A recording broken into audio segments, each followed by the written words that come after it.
Hi, I'm Dr. Jasper Sidhu from VibrationExercise.com. In the Education Corner today, we're going to start talking about multiple sclerosis and vibration exercise. If you're a health professional that has patients with multiple sclerosis and looking to see if vibration exercise is something that's going to be valuable for your patient, or if you're somebody that has MS and wondering whether vibration exercise is something that you should either purchase or engage in, then we're going to this little video is going to be good for you. One of the big things is I've had a lot of MS patients over the years, and I'll give you a bit about my experiences. A lot of the patients that we've seen were from the entire spectrum of being in a wheelchair, not even able to do any exercise, to somebody that's highly active and it is mobile. The key thing is vibration exercise is just exercise.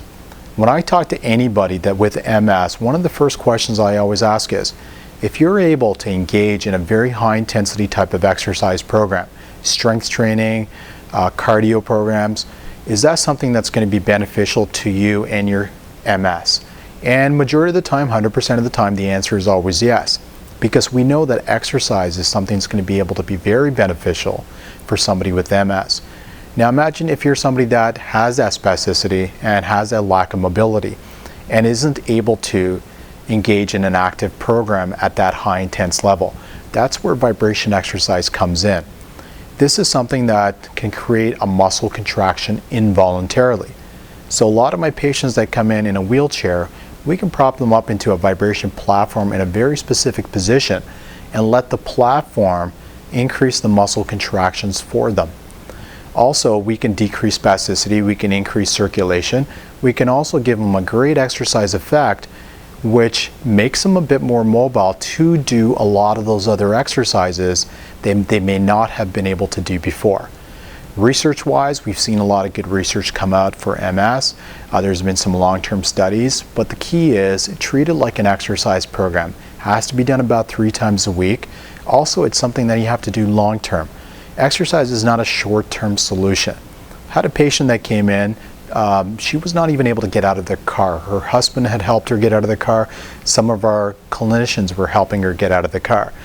Within about 3 months, she was able to get out of the car just with the help of her husband, and in 6 months, she was able to go on a cross-country tour across the United States.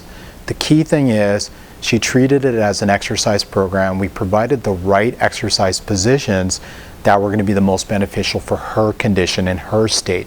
Her program may have been totally different than the other MS patients program that we had. So the key thing is if you do vibration exercise, consider it as an exercise program. Consider it something that takes less time. You're not going to get as fatigued. Something that's going to increase circulation, maintain muscle tone, and overall start decreasing some of that spasticity to allow people to become a little bit more active. Then we're finding out people can transition into more significant exercise programs away from vibration or continue to use vibration in conjunction with other programs to maintain that new level of fitness. So at the end of the day, vibration exercise is probably one of the most effective programs out there that you can utilize for somebody that has MS or if you yourself have multiple sclerosis.